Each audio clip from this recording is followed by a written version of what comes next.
मैंने पैसे बचाने के चक्कर में एक ऐसा घर किराए पर लिया था जहां पहले किसी की मौत हो चुकी थी, जिस पर वहां शिफ्ट होने की पहली रात पानी का नल अपने आप चालू हो जाता है, जिसे देखकर मैं हवा में ही चिल्लाकर कहता हूँ, पानी का बिल तुम ही दोगी, समझी ना? जिस पर पानी तुरंत बहना बंद कर देता है। मुझे लगा बात वहीं खत्म हो गई, लेकिन अगले ही दिन मैं डाइनिंग टेबल पर 3 डिशेस, एक सूप और साथ में एक नोट रखे हुए देखता हूँ जिस पर लिखा होता है, खाने का खर्च 25 युआन। मैं उस नोट को लगभग आधे मिनट तक घूरता रहता हूँ, जिसके बाद मेरे दिमाग में तेज कैलकुलेशन शुरू हो जाती है। 3 डिशेस, एक सूप, मीट और वेजिटेबल्स, दोनों। ऊपर से खुशबू इतनी जबरदस्त कि मुंह में पानी आ जाए। बाहर किसी रेस्टोरेंट में ऐसा खाना कम से कम 50 युआन का आता और वो सिर्फ 25 ले रही थी, जिस पर मैं तुरंत सोचता हूँ, इतना फायदे का डील हो तो डर किस चीज का। 3 दिन से भूखे इंसान के लिए भूत वूत कोई मायने नहीं रखते। इसके बाद मैं चॉपस्टिक्स उठाकर चमचमाता हुआ ब्रेस्ट पॉर्क का एक टुकड़ा मुंह में डालता हूँ। फैटी होने के बावजूद बिल्कुल ऑयली नहीं, स्वाद जीभ पर पड़ते ही फैल जाता है, इतना टेस्टी कि मैं लगभग अपनी जीभ ही निगल जाता। फिर मैं तूफान की तरह खाना खाते हुए हवा में बड़बड़ाना शुरू करता हूँ, सुनो मिस गोस्ट, तुम भी ना बहुत कंजूस हो। मरने के बाद भी इतना हिसाब किताब कौन रखता है?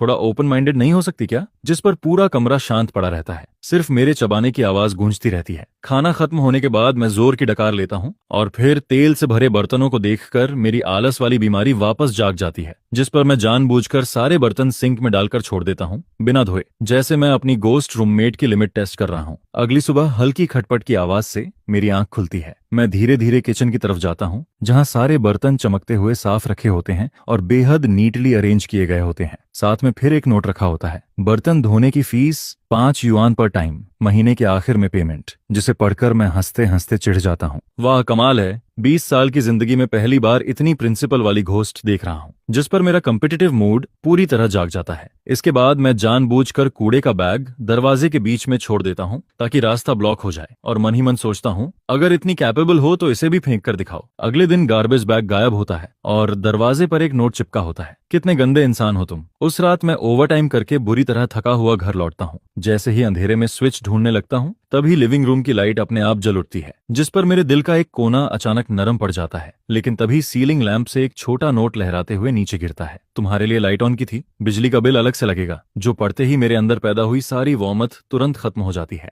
मैं छत की तरफ देखकर बोलता हूँ, तुम सच में चाइल्डिश हो, मरने के बाद भी एलीट लोगों वाली एटीट्यूड नहीं गई तुम्हारी। इसके बाद हमारी जिंदगी ऐसे ही फनी फाइट्स और छोटे मोटे प्रैंक में गुजरने लगती है। धीरे धीरे मैं अपनी घोस्ट रूममेट की पर्सनैलिटी समझने लगता हूँ। उसका नाम शेन शिंगलान था, जो उसने पूरे 1 हफ्ते तक मेरे लगातार पूछने के बाद आखिरकार नोट पर लिखकर बताया। उसे क्लीनलीनेस ऑब्सेशन था। मैं सिर्फ एक बाल जमीन पर गिरा दूं तो वो अपने आप उड़कर डस्टबिन में चला जाता, जिस पर मुझे समझ आने लगता है कि उसे ओसीडी भी है। मेरी बुक शेल्फ पर अगर एक भी बुक हाइट के हिसाब से अरेंज ना हो तो अगले दिन वो परफेक्टली सेट मिलती है। वो खाना बहुत शानदार बनाती थी, लेकिन बेहद रिवेंजफुल भी थी। मैंने बस एक बार कैजुअली कह दिया था कि आज खाना थोड़ा सॉल्टी है, जिसके बाद उसने लगातार 3 दिन तक मुझे सिर्फ उबली हुई सब्जियां खिलाई। वो जुबान से भी बहुत डेंजरस थी। एक दिन मैं सेल से खरीदी हुई शर्ट पहनकर मिरर के सामने खुश हो रहा था, तभी शीशे पर पानी की भाप से एक लाइन उभरती है, तुम्हारा फैशन सेंस चिंता का विषय है। जिस पर मैं गुस्से में पैर पटकते हुए बोलता हूँ, और मेरा वॉलेट उससे भी ज्यादा चिंता का विषय है, तुम्हें क्या प्रॉब्लम है? इसके बाद मिरर पर दूसरा सेंटेंस उभरता है, दोनों एक जैसे ही पैथेटिक हैं। धीरे धीरे मैं उसकी मौजूदगी का आदी हो जाता हूँ, बल्कि थोड़ा एंजॉय भी करने लगता हूँ। कम से कम अब मुझे रोज इंस्टेंट नूडल्स नहीं खाने पड़ते, और कम से कम इस ठंडी बड़ी सिटी में कोई तो था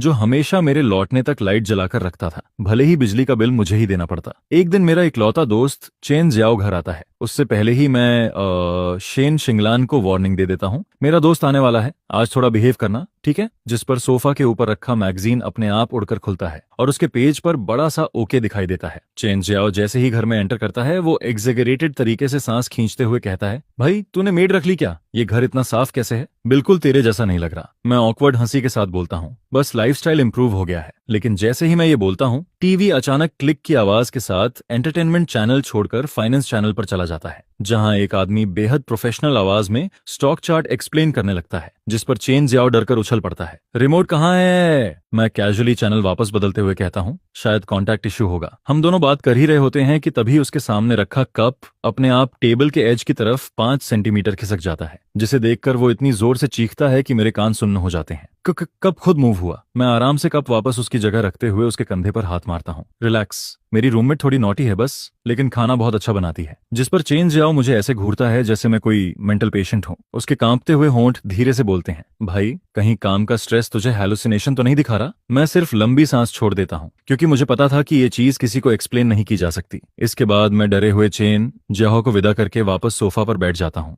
थोड़ा लोनली फील करते हुए। शायद ऐसी अजीब जिंदगी जीने वालों पर कोई यकीन नहीं करता। तभी लिविंग रूम की लाइट हल्की डिम हो जाती है और माहौल अचानक सॉफ्ट लगने लगता है। मैं मुड़कर बालकनी के पास लगे बड़े ग्लास विंडो की तरफ देखता हूँ, जहाँ पहली बार मुझे शेन शिंगलान दिखाई देती है। वो आधी ट्रांसपेरेंट थी, जैसे धुंध से बना कोई इंसान। उसने सफेद ड्रेस पहनी हुई थी और हाथ में क्लॉथ लेकर विंडो को ध्यान से साफ कर रही थी। वही विंडो जिसे मैं सुबह ठीक से साफ नहीं कर पाया था। उसकी हर मूवमेंट बेहद फोकस्ड और एलिगेंट लग रही थी, जैसे वो हर काम को परफेक्शन के साथ करना चाहती हो। जिस पर अचानक मुझे महसूस होता है कि दोस्त की चिंता या दुनिया की मिसअंडरस्टैंडिंग अब इतनी इंपॉर्टेंट नहीं रही, क्योंकि इस विशाल शहर में आखिरकार मेरे पास एक घर था और एक बेहद अजीब लेकिन खास फैमिली मेंबर भी। लेकिन खुशियां ज्यादा दिन टिकती नहीं। कुछ समय बाद कंपनी डाउनसाइजिंग शुरू कर देती है। एक ठंडी ईमेल, कुछ फॉर्मल शब्द और मेरी छोटी सी नौकरी खत्म हो जाती है, जिस पर मैं कार्डबोर्ड बॉक्स हाथ में लिए भीड़ भाड़ वाली सड़क पर चलता रहता हूँ। और पहली बार मुझे सच में ऐसा महसूस होता है जैसे मैं कोई बेकार चीज हूँ जिसे दुनिया ने इस्तेमाल करके फेंक दिया हो। घर पहुंचते ही मैं खुद को सीधे बिस्तर पर फेंक देता हूँ और कंबल से पूरा सिर ढक लेता हूँ। इतने दिनों से अंदर दबा हुआ फ्रस्ट्रेशन और इनसिक्योरिटी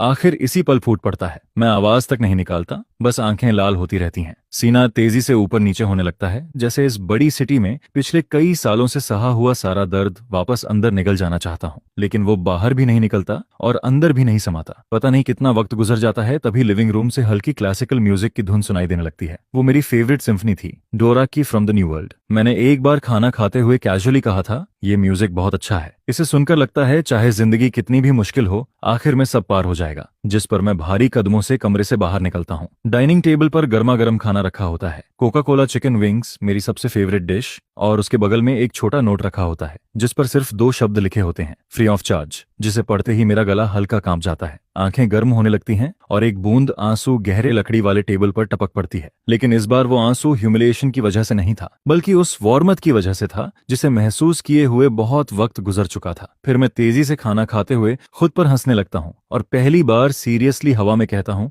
थैंक यू शेन शिंगलान। जिस पर कमरे की हवा में जैसे बहुत हल्की सी सांस सुनाई देती है। पेट भरकर खाओगे तभी लड़ पाओगे। इसके बाद मैं लैपटॉप खोलकर पागलों की तरह जॉब एप्लीकेशंस भेजना शुरू कर देता हूँ, लेकिन रियलिटी मेरी इमेजिनेशन से भी ज्यादा क्रूअल निकलती है। मेरे रिज्यूमे ऐसे गायब होते जाते हैं जैसे पत्थर समुद्र में डूब जाए। कभी कभी इंटरव्यू कॉल्स आते भी हैं तो पहले ही राउंड में रिजेक्ट कर दिया जाता हूँ। बैंक अकाउंट का बैलेंस हर दिन कम होता जाता है। घर का रेंट, बिजली पानी का बिल और ऊपर से शेन शिंगलान की वो नोटबुक जिसमें हर खर्चा डिटेल में लिखा रहता था, वो सारे नंबर्स मेरे ऊपर पहाड़ की तरह टूट पड़ते हैं, जिस पर एंजाइटी धीरे धीरे मेरे दिमाग को खाती रहती है। मैं रात भर सो नहीं पाता। फिर एक दिन मुझे उस कंपनी से इंटरव्यू मेल आता है जहां काम करना मेरा सपना था। वो मेरी करियर जर्नी का आखिरी और सबसे बड़ा टारगेट था, जिस पर मैं अलमारी के नीचे रखा अपना इकलौता सूट निकालता हूँ और उसे बार बार प्रेस करने लगता हूँ, बस इस डर से कि कहीं छोटी सी रिंकल भी इंटरव्यू खराब न कर दे। इंटरव्यू वाले दिन मैं टेंशन की वजह से बहुत जल्दी उठ जाता हूँ, लेकिन नीचे कैफे से ब्रेकफास्ट लेते वक्त मेरा हाथ कांप जाता है और गर्म कॉफी पूरी की पूरी मेरी सफेद शर्ट पर गिर जाती है। जिस पल ऐसा होता है मुझे सच में लगता है जैसे दुनिया खत्म हो गई। मैं बुरी हालत में भागकर घर लौटता हूँ, गंदी शर्ट सोफा पर फेंक देता हूँ और मिरर में अपनी लाल आंखों को घूरने लगता हूँ। मर जाना ज्यादा आसान होगा। सिर्फ 1 घंटा बचा था इंटरव्यू में। नई शर्ट खरीदने का भी वक्त नहीं था। मैं जमीन पर बैठ जाता हूँ और फ्रस्ट्रेशन में मुक्का फर्श पर मारता हूँ। तभी बाथरूम से वॉशिंग मशीन की आवाज आने लगती है, जिस पर मैं तुरंत दौड़कर वहां पहुंचता हूँ और देखता हूँ कि कॉफी से गंदी हुई शर्ट अपने आप वॉशिंग मशीन में घूम रही है। 20 मिनट बाद वॉशिंग खत्म होती है, फिर ड्रायर शुरू हो जाता है और अगले 20 मिनट बाद परफेक्टली साफ और प्रेस्ड शर्ट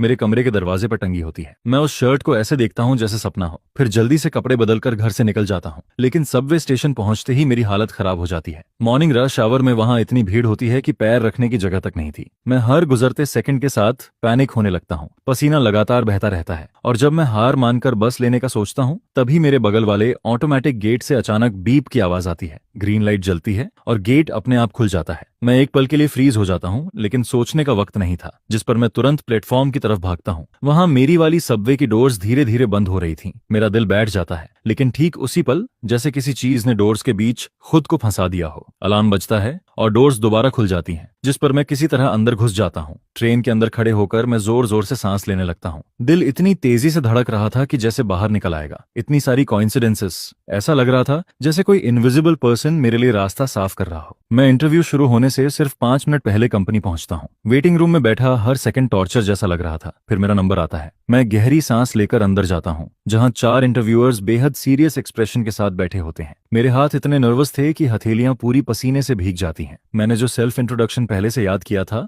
वो अचानक दिमाग से गायब हो जाता है। मैं लगभग फ्रीज हो चुका था और तभी टेबल पर रखा एक ब्लैक पेन धीरे धीरे लुढ़क कर मेरे हाथ के पास आ जाता है। मैं इंस्टिंक्टिवली उसे पकड़ लेता हूँ। उसकी ठंडी फीलिंग मुझे थोड़ा काम कर देती है। फिर मैं नीचे देखता हूँ, जहां पेन पर छोटे अक्षरों में कुछ खुदा हुआ था, बिलीव योरसेल्फ, जिसे देखते ही मेरा दिल तुरंत स्टेबल हो जाता है। वो शब्द किसी मेडिसिन की तरह मेरे अंदर कॉन्फिडेंस भर देते हैं। जिस पर मैं सिर उठाकर मेन इंटरव्यूअर की आंखों में देखता हूँ और कॉन्फिडेंट स्माइल के साथ बोलता हूँ, गुड आफ्टरनून एवरीवन, मेरा नाम गुचेन है। उस दिन का इंटरव्यू मेरी जिंदगी का सबसे बेहतरीन इंटरव्यू बन जाता है और 1 हफ्ते बाद मुझे सिलेक्शन मेल मिल जाता है। नई जॉब के पहले दिन ही मैं एडवांस सैलरी लेता हूँ और सीधे सुपरमार्केट भाग जाता हूँ। मैं अच्छी वाइन और ढेर सारे फ्रेश इंग्रेडिएंट्स खरीदकर घर लौटता हूँ। फिर एक पूरी टेबल भरकर डिशेस बनाता हूँ। मैं 2 ग्लास में वाइन डालता हूँ। 1 ग्लास उठाकर खाली लिविंग रूम की तरफ देखकर जोर से कहता हूँ, शेन शिंगलान, ये टोस्ट तुम्हारे नाम। मेरी गोल्डन असिस्टेंट, जिस पर हवा में रखा दूसरा ग्लास हल्का सा हिलता है और उससे एक साफ टकराने की आवाज आती है, जैसे वो मेरी बात का जवाब दे रही हो। मैं मुस्कुराता हूँ, लेकिन आंखें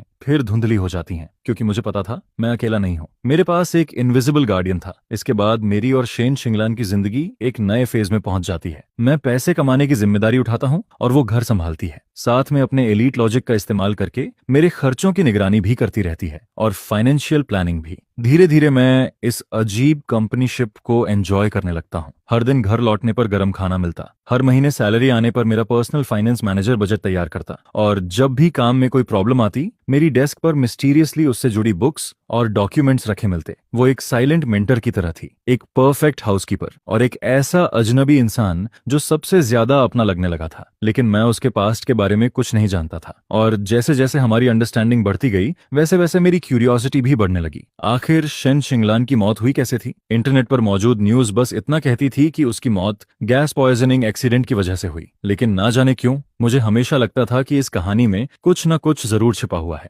एक ऐसी इंसान जो बुक शेल्फ पर रखी किताबों तक को कलर और हाइट के हिसाब से अरेंज करती थी, जैसे उसे OCD की हद वाली क्लीनलीनेस ऑब्जेशन हो। एक ऐसी इंसान जो रूल्स और ऑर्डर को लेकर ऑलमोस्ट पागल थी। वो आखिर इतनी बेसिक गलती कैसे कर सकती थी, जैसे गैस बंद करना भूल जाना, जिस पर एक दिन मैं सीधे उससे पूछ बैठता हूँ, शेन शिंगलान, तुम्हारी मौत आखिर हुई कैसे थी? मेरे इतना कहते ही कमरे की लाइट एक बार फ्लिकर करती है। टेबल पर रखा ग्लास हल्का कांपता है। ऐसा लगता है जैसे वो कुछ कहना चाहती हो, लेकिन कोई इनविजिबल फोर्स उसे रोक रही हो। वो साफ तरीके से कुछ कम्युनिकेट नहीं कर पा रही थी, लेकिन उसकी रिएक्शन जितनी इंटेंस होती जाती है, मेरी सस्पिशन उतनी ही गहरी होती जाती है। जिस पर मैं डिसाइड करता हूँ कि मुझे इस घर की इन्वेस्टिगेशन खुद करनी होगी। इसके बाद मैं उस एजेंट से मिलने जाता हूँ जिसने शुरुआत में मुझे ये अपार्टमेंट रेंट पर दिया था। उसका नाम चूदी था। मैं उसे पास के कैफे में कॉन्ट्रैक्ट एक्सटेंशन के बहाने मिलने बुलाता हूँ।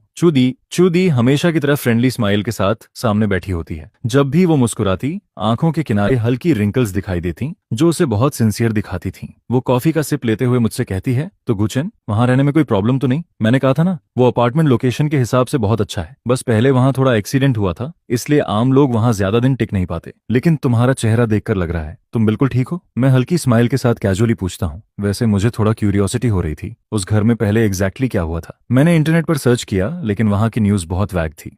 बस लिखा था कि ऑनर की एक्सीडेंट में मौत हो गई, जिस पर चूदी एक पल के लिए रुक जाती है। वो कॉफी कप उठाकर सिप लेती है, लेकिन उसकी आंखें साफ अवॉइड कर रही थीं। अरे पुरानी बात है, बस एक्सीडेंट था, ज्यादा मत सोचो, आराम से रहो वहां। वैसे भी उस घर का फेंग शुई बहुत अच्छा है। देखो ना, वहां शिफ्ट होने के बाद तुम्हें बेटर जॉब भी मिल गई, तुम्हारी लक बदल रही है। इसके बाद वो बड़ी स्मूथली टॉपिक बदल देती है और बार बार मुझे यही समझाने लगती है कि ज्यादा इन्वेस्टिगेट मत करो, जिस पर मुझे उसकी बिहेवियर और भी सस्पिशियस लगने लगती है। एक नॉर्मल प्रॉपर्टी एजेंट सिर्फ रेंट और कॉन्ट्रैक्ट की चिंता करता है, लेकिन वो बार बार मेरी मेंटल कंडीशन की चिंता क्यों कर रही थी? क्यों वो मुझे उस घर के पास्ट के बारे में जानने से रोकना चाहती थी? उस मुलाकात मुलाकात के बाद मेरी शंका खत्म होने की बजाय और बढ़ जाती है। उस रात मुझे एक बेहद डरावना सपना आता है। सपने में मैं घने सफेद फॉग के बीच खड़ा होता हूँ। आसपास कुछ भी साफ दिखाई नहीं देता, लेकिन तभी मुझे दो महिलाओं की आवाजें सुनाई देती हैं। उनमें से एक आवाज शेन शिंगलान की थी। उसकी आवाज गुस्से और डिसअपॉइंटमेंट से कांप रही थी। मैंने तुम्हें अपनी बहन जैसा माना और तुमने क्लाइंट्स के पैसे तक छू लिए। इसके जवाब में दूसरी महिला की आवाज सुनाई देती है।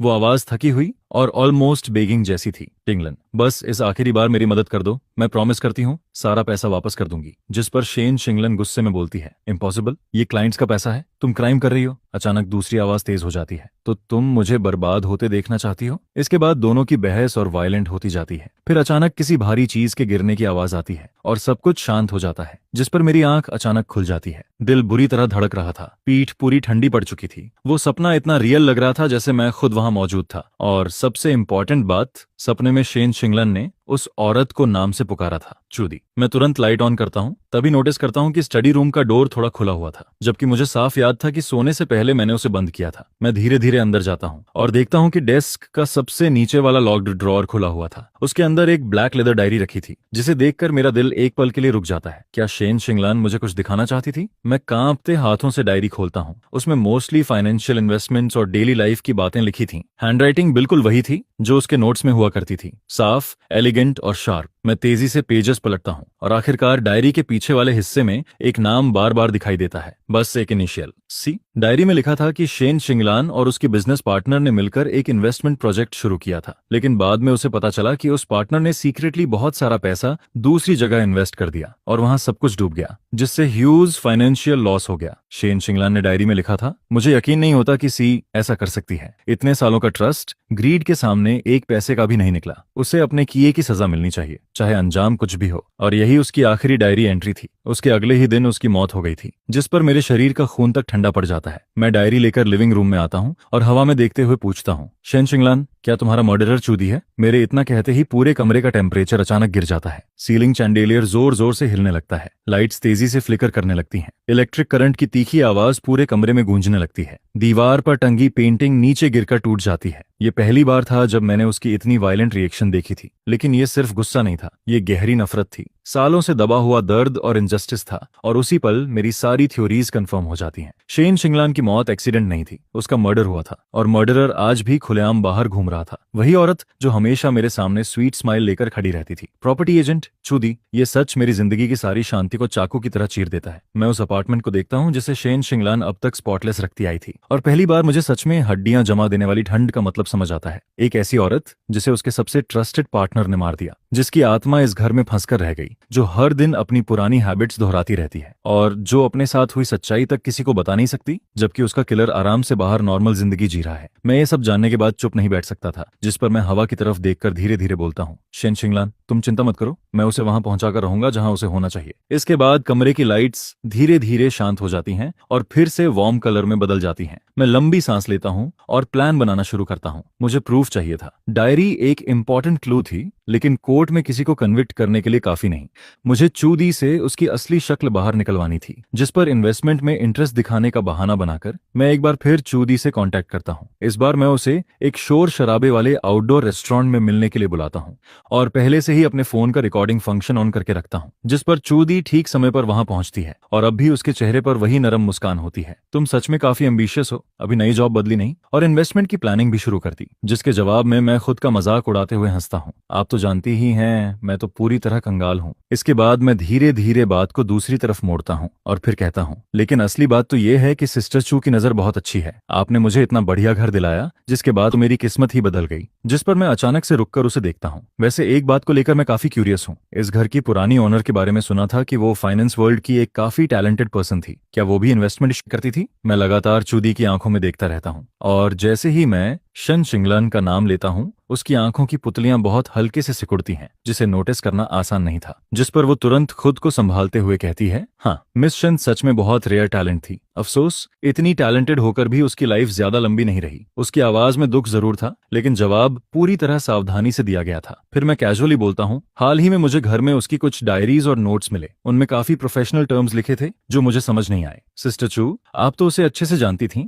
क्या आप उन्हें देखकर समझा सकती हैं? ये सुनते ही मैं अपना ट्रैप उसके सामने डाल देता हूँ, जिस पर आखिरकार चूदी के चेहरे का एक्सप्रेशन थोड़ा बदलता है। उसके हाथ में पकड़ा टी कप हवा में ही रुक जाता है। फिर वो धीमी आवाज में कहती है, किसी की पर्सनल डायरी देखना सही नहीं होता, बेहतर होगा कि उन्हें ऐसे ही रहने दो। इसके बाद वो अचानक टॉपिक बदलते हुए मुझसे पूछती है, वैसे वहां रहते हुए तुम्हारे साथ कुछ अजीब नहीं हुआ? जिस पर मैं अनजान बनने का नाटक करते हुए पूछता हूँ, अजीब मतलब? वो अपनी आवाज और धीमी कर देती है, जैसे आधी रात को कोई आवाज सुनाई देना या फिर सामान का अपने आप मूव होना। उसकी आंखों में एक अजीब तरह की जांच पड़ताल साफ नजर आ रही थी। यह देखकर मेरा दिल एक पल के लिए कस जाता है। वो मुझे टेस्ट कर रही थी। वो जानना चाहती थी कि क्या मुझे शेन शिंगलान की मौजूदगी के बारे में कुछ पता चला है या नहीं, जिसके जवाब में मैं मासूम चेहरा बनाकर मुस्कुराता हूँ। नहीं तो मैं तो बहुत अच्छी नींद सोता हूँ। शायद मेरी किस्मत ज्यादा स्ट्रांग है। उस डिनर के दौरान हम दोनों लगातार एक दूसरे को परखते रहते हैं, लेकिन आखिर तक किसी को भी अपना मनचाहा जवाब नहीं मिलता। लेकिन उस दिन के बाद से मुझे हमेशा ऐसा फील होने लगता है जैसे कोई अदृश्य नजर हर वक्त मेरा पीछा कर रही हो। ऑफिस से घर लौटते वक्त मुझे बार बार पीछे कदमों की आवाज सुनाई देती है, कभी पास कभी दूर, लेकिन जैसे ही मैं पीछे मुड़कर देखता हूँ वहां कोई नहीं होता। इसके बाद घर में होने वाली पैरानॉर्मल घटनाएं भी बदलने लगती हैं। अब वो पहले जैसी शांत नहीं रहती, जहां चीजें अपने आप व्यवस्थित हो जाती थीं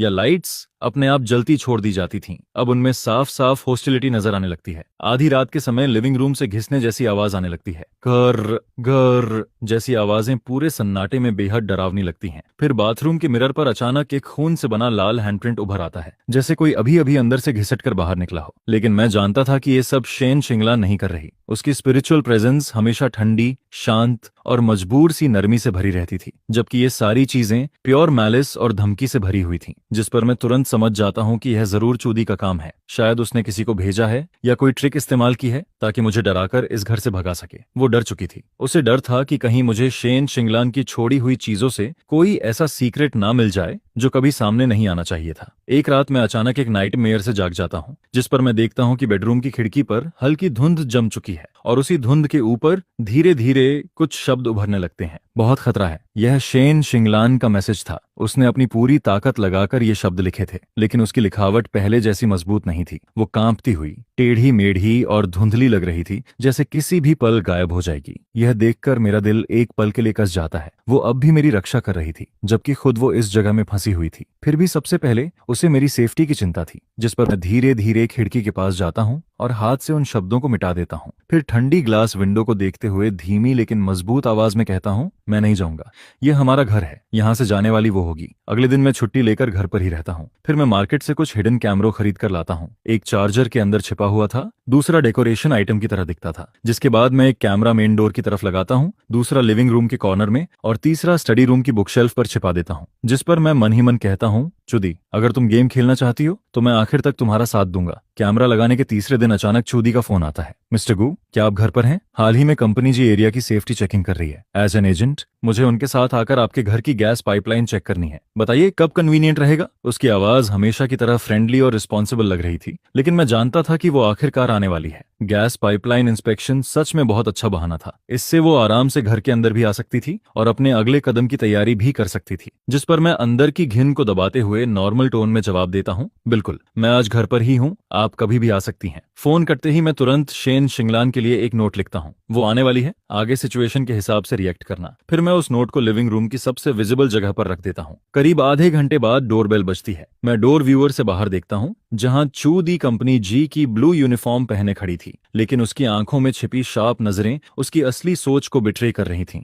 मैं दरवाजा खोलकर फेक एंथुजियाज्म के साथ उसे अंदर बुलाता हूँ। सिस्टर चू, आपको इतनी मेहनत करनी पड़ रही है। जिस पर वो मुस्कुराते हुए जवाब देती है, अरे नहीं, रेजिडेंट्स की सेफ्टी सबसे जरूरी है। लेकिन जैसे ही वो घर के अंदर कदम रखती है, उसकी आंखें लगातार पूरे घर को स्कैन करने लगती हैं। Living room, dining area, balcony, और आखिर में उसकी नजर स्टडी रूम के बंद दरवाजे पर जाकर रुकती है। फिर वो कहती है, मिस्टर गू, पहले किचन की पाइपलाइन चेक कर लेती हूँ। जिस पर मैं उसके पीछे पीछे किचन तक जाता हूँ। वो वहाँ स्टोव और वाटर हीटर के आसपास सिर्फ दिखावे के लिए इधर उधर चेक करती रहती है, लेकिन उसका ध्यान बिल्कुल वहां नहीं था। और तभी अचानक उसके पैरों के पास रखा डाइनिंग चेयर अपने आप आधा मीटर पीछे खिसक जाता है। खर्र की हल्की आवाज पूरे किचन में गूंजती है, जिस पर चूदी बुरी तरह चौंक जाती है। उसका चेहरा पल भर में सफेद पड़ जाता है और वो घबराकर पीछे मुड़ती है, लेकिन लिविंग रूम पूरी तरह खाली था। मैं फेक सरप्राइज के साथ पूछता हूँ, क्या हुआ सिस्टर चू? जिसके जवाब में वो खुद को संभालते हुए कहती है, नहीं, शायद मेरी आंखों का भ्रम था। लेकिन उसके माथे पर ठंडे पसीने की परत साफ नजर आ रही थी। यह देखकर मेरा शक और पक्का हो जाता है। अगर किसी इंसान ने कोई गलत काम नहीं किया हो तो वो सिर्फ एक हिलती हुई चेयर से इतना क्यों डर जाएगा? इसके बाद किचन चेकिंग खत्म करके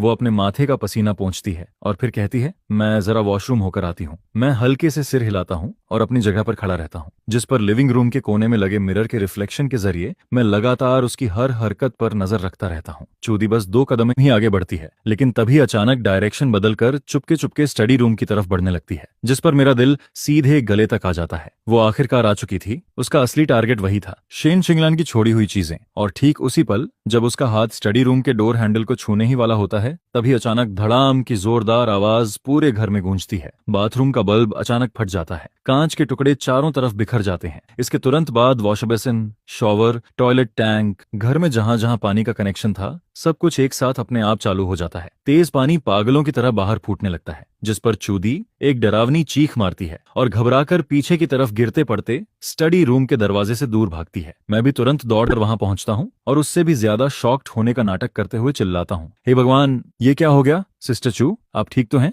जिस पर वो कांपते हुए बाथरूम की तरफ उंगली उठाती है। उसके होंठ बुरी तरह कांप रहे थे, लेकिन डर की वजह से उससे ठीक से बोला भी नहीं जा रहा था। ये घर। मैं जल्दी जल्दी पानी का वॉल्व बंद करने का नाटक करता हूँ और फिर हेल्पलेस टोन में बोलता हूँ, अरे यहाँ अक्सर ऐसा हो जाता है, थोड़ी देर में सब ठीक हो जाएगा, शायद वायरिंग और पाइप्स पुराने हो चुके हैं। चूदी एक बार बाथरूम की हालत देखती है और फिर लिविंग रूम की तरफ नजर घुमाती है, जहाँ एक अजीब सी खामोशी फैली हुई थी। उसका चेहरा कभी हरा पड़ता तो कभी सफेद। अब उसमें स्टडी रूम के पास जाने की हिम्मत बिल्कुल नहीं बची थी, जिस पर वो जल्दी से बोलती है, मिस्टर गू, मुझे लगता है गैस पाइपलाइन में कोई प्रॉब्लम नहीं है, मुझे कंपनी में थोड़ा काम है, मैं अब चलती हूँ। वो लगभग भागते हुए बाहर निकलती है और जल्दी जल्दी अपने शूज पहनने लगती है, लेकिन जैसे ही वो दरवाजा खोलकर बाहर निकलती है, अचानक पीछे मुड़कर मुझे देखती है और इस बार उसकी आंखों में जरा भी फेक सॉफ्टनेस नहीं बची थी। उसकी नजर बर्फ जैसी ठंडी, जहरीली और साफ साफ मर्डरर इंटेंट से भरी हुई थी, जिस पर मेरा दिल फिर से कस जाता है, लेकिन मैं नजरें नहीं हटाता। मैं बिल्कुल शांत चेहरा बनाए उसकी आंखों में देखता रहता हूँ। धड़ाम, दरवाजा जोर से बंद हो जाता है। इसके बाद मैं दरवाजे से पीठ टिकाकर लंबी सांस छोड़ता हूँ। लिविंग रूम में पड़ा वो नोट, जिस पर लिखा था सिचुएशन के हिसाब से रिएक्ट करना, धीरे धीरे जमीन पर गिर जाता है। मैं आगे बढ़कर उसे उठाता हूँ। पहला राउंड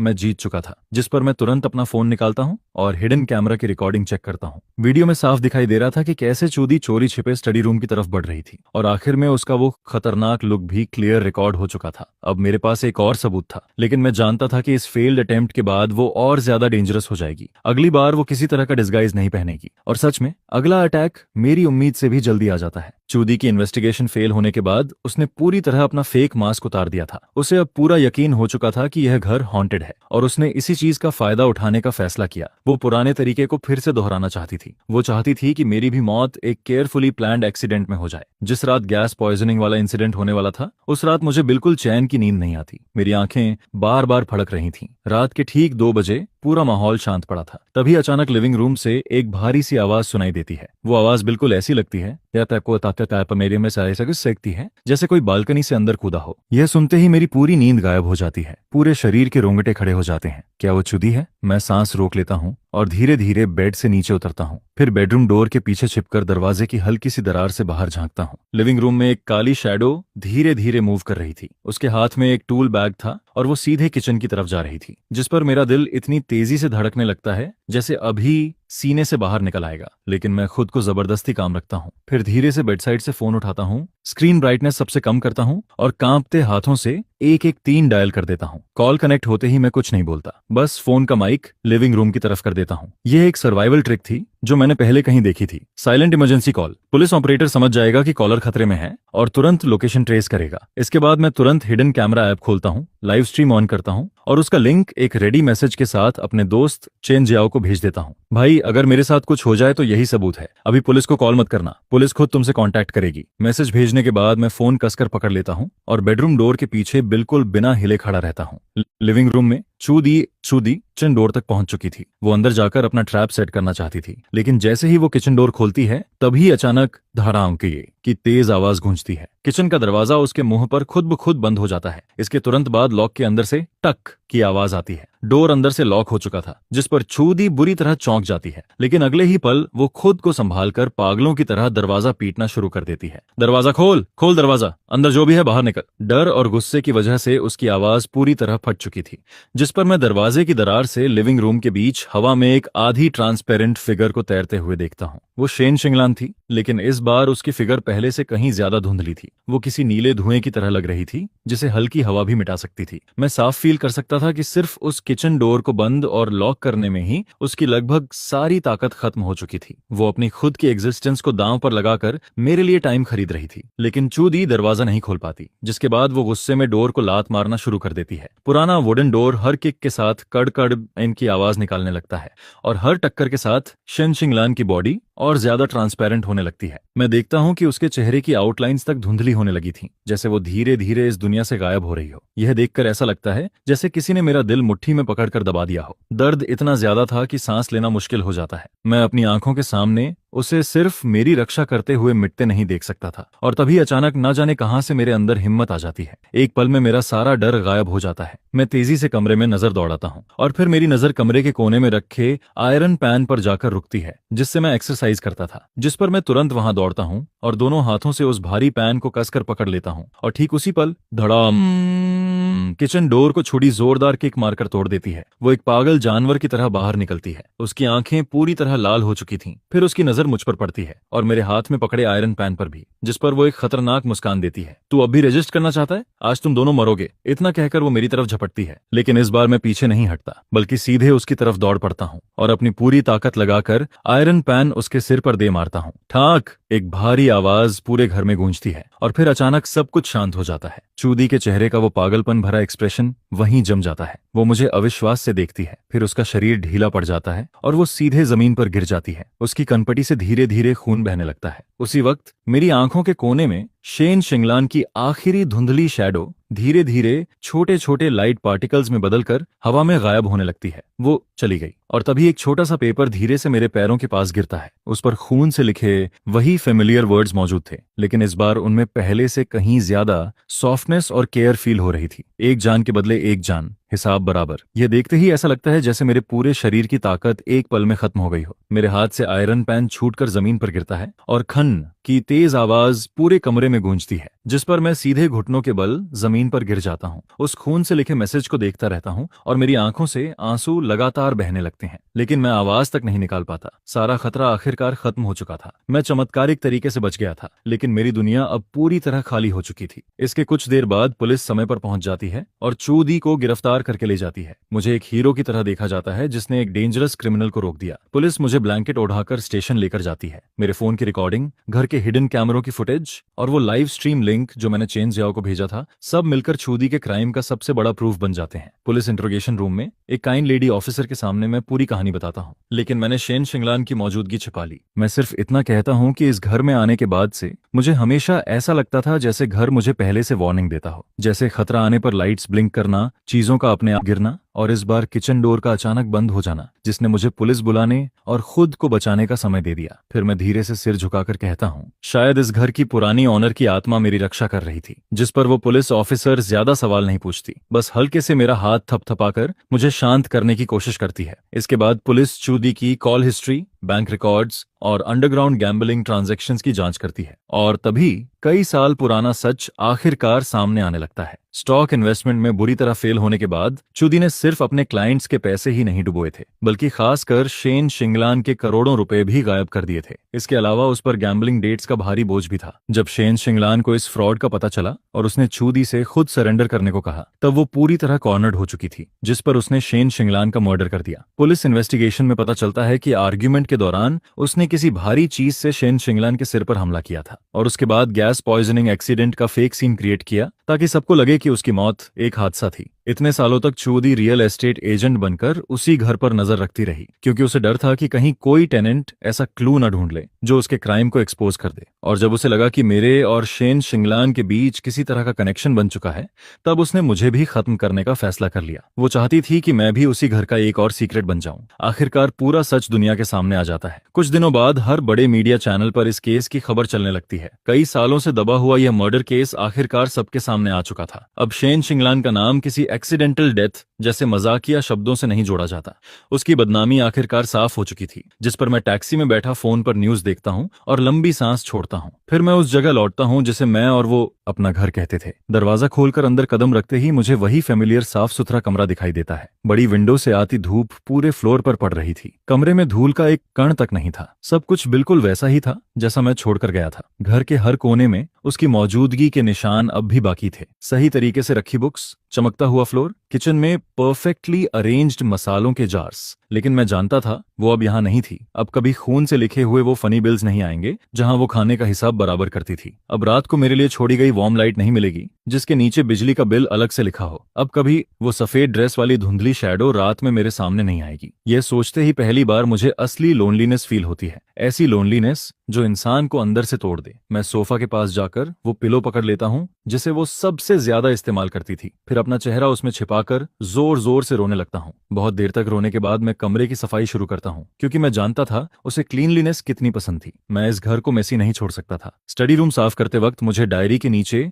एक और ब्लैक नोटबुक मिलती है। वो हमारे बीच का हिसाब किताब था। उसमें हर छोटी चीज लिखी हुई थी। 10 मई डिनर 50-50 स्प्लिट, गुशेन पर 25 युआन उधार। 12 मई बर्तन धोने के बदले 5 युआन। 15 मई कचरा फेंकने के बदले 10 युआन। मैं हर पेज पलटता जाता हूँ और साथ साथ हंसता भी हूँ, रोता भी हूँ। फिर आखिर में आखिरी पेज तक पहुंचता हूँ। मुझे लगा वहां टोटल डेट लिखा होगा, लेकिन वहां सिर्फ एक लाइन लिखी थी, गुशेन अच्छे से जीना, समय पर खाना खाना। यह लाइन देखते ही मेरे दिल की आखिरी दीवार भी टूट जाती है। मैं उस नोटबुक को सीने से लगाकर जमीन पर बैठ जाता हूँ और एक छोटे बच्चे की तरह फूट फूट कर रोने लगता हूँ, जैसे पूरी दुनिया ने मुझे अकेला छोड़ दिया हो। इसके बाद जिंदगी धीरे धीरे वापस नॉर्मल ट्रैक पर लौटने लगती है। मैं अपनी ड्रीम कंपनी में काम करना जारी रखता हूँ। हर दिन ऑफिस बिल्डिंग के अंदर बैठकर मैं एक इमोशनली स्टेबल एडल्ट होने का नाटक करता रहता हूँ। किसी को नहीं पता था कि मैं अभी अभी कितनी भयानक मौत और जिंदगी की लड़ाई से गुजरा हूँ, और किसी को यह भी नहीं पता था कि मैंने कितना इंपॉर्टेंट पर्सन खो दिया है। मैंने घर नहीं बदला। चेन जियाओ ने मुझे कई बार समझाया। उसने कहा कि यह जगह मुझे बहुत पेनफुल मेमोरीज याद दिलाती है, मुझे नई जगह जाकर नई शुरुआत करनी चाहिए। लेकिन मैंने मना कर दिया। मैं सिर्फ इतना कहता हूँ,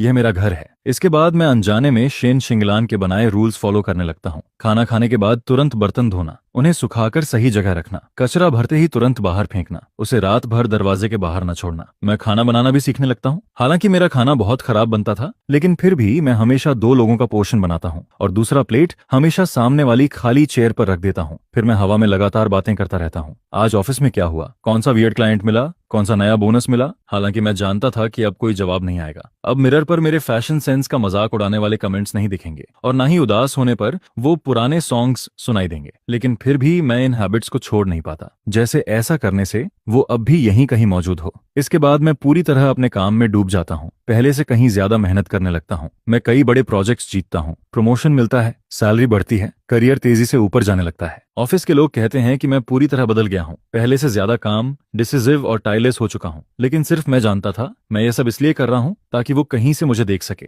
मैं चाहता था कि उसे पता चले कि मैं सच में अब अच्छी जिंदगी जी रहा हूँ। जिस पर अपनी पहली बड़ी प्रोजेक्ट बोनस मिलने के बाद मैं सीधे शहर के बाहर बने सेमेट्री पहुंचता हूँ। काफी देर खोजने के बाद मुझे आखिरकार शेन शिंगलान की ग्रेव मिल जाती है। तस्वीर में वो हमेशा की तरह बेहद खूबसूरत और एलिगेंट लग रही थी। उसके चेहरे पर वही प्राउड ऑरा था जो किसी भीड़ में भी सबसे अलग नजर आता था। मैं उसकी ग्रेव के सामने सफेद क्राइसेंथेमम्स का बुके रखता हूँ। फिर अपने बैग से एक A4 पेपर निकालता हूँ और उसे बर्निंग पॉट में जलाने लगता हूँ। उस पेपर पर लिखा था घर का रेंट, बिजली पानी का बिल, खाने का खर्चा, सिक्योरिटी फी और मेंटल डैमेज कंपेंसेशन। टोटल पूरी जिंदगी। शेन शिंगलान ने सब कुछ पहले ही चुका दिया है। अगले जन्म में ट्रीट मेरी तरफ से होगी। जलती हुई आग की रोशनी मेरे चेहरे पर पड़ती रहती है। मैं मुस्कुराता हूँ, लेकिन मेरी आंखों से आंसू लगातार गिरते रहते हैं। ये सब खत्म करने के बाद मुझे लगा कि अब मेरी और उसकी कहानी यहीं खत्म हो चुकी है। लेकिन फिर वो दिन आता है। उस दिन एक अर्जेंट प्रोजेक्ट की वजह से मुझे देर रात तक ओवरटाइम करना पड़ता है। मैं थका हुआ शरीर घसीटते हुए घर लौटता हूँ और दरवाजा खोलता हूँ। घर के अंदर पूरी तरह अंधेरा था, जिस पर आदत के मुताबिक मैं दीवार पर स्विच ढूंढकर लाइट ऑन करता हूँ और जैसे ही लिविंग रूम का फेमिलियर फ्लोर लैंप जलता है मैं वहीं जम जाता हूँ। मेरी नजर धीरे धीरे डाइनिंग टेबल की तरफ जाती है। टेबल पर एक गर्म दूध का ग्लास रखा था, उससे अब भी हल्का धुआं उठ रहा था। सफेद भाप लैंप की रोशनी में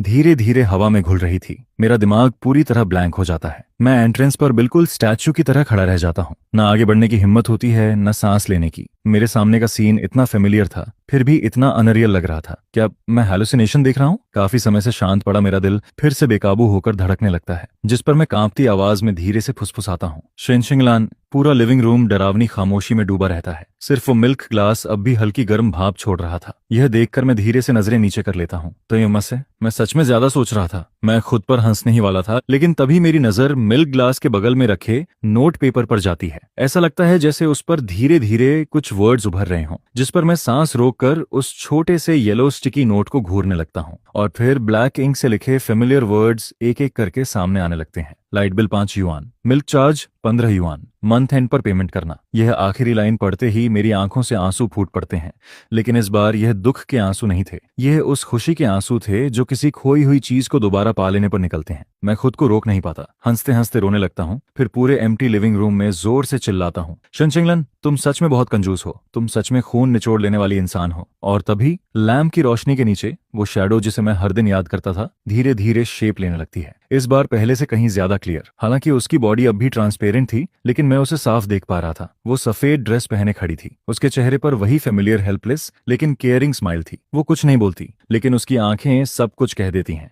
उस दिन मुझे समझ आता है कि उस रात मुझे बचाते वक्त उसकी आत्मा खत्म नहीं हुई थी, उसने बस अपनी सारी ताकत खो दी थी और डीप स्लीप जैसी हालत में चली गई थी। और फिर मेरी यादें, मेरा हर दिन अच्छे से जीना, उस घर को वैसे ही संभाल कर रखना, मेरी वो स्टबर्न फीलिंग्स, यही सब धीरे धीरे उसकी ताकत बन गए। जैसे मेरी इमोशंस ही उसे फिर से इस दुनिया में वापस खींच लाई हूं। जिस पर मैं भर्राई आवाज में उससे पूछता हूं, तुम गई क्यों नहीं? तुम्हारा इनजस्टिस खत्म हो चुका है, अब तुम वहां जा सकती हो जहां तुम्हें जाना चाहिए। लेकिन वो सीधे जवाब नहीं देती। वो धीरे धीरे एंट्रेंस के पास शू कैबिनेट की तरफ बढ़ती है, फिर अपनी उंगली कैबिनेट की तरफ इशारा करती है। मैं कंफ्यूज्ड होकर आगे बढ़ता हूं और कैबिनेट खोलता हूं, और तभी मेरी नजर अंदर रखी एक बिल्कुल नई विमेन्स स्लीपर्स पर पड़ती है। वो स्लीपर्स मैंने पहले कभी नहीं देखी थी। फिर अचानक मुझे याद आता है, ये वही स्लीपर्स थीं जिन्हें मैंने एक दिन सुपरमार्केट में बिना वजह खरीद लिया था। उस वक्त मुझे खुद नहीं समझ आया था कि मैंने उन्हें क्यों खरीदा।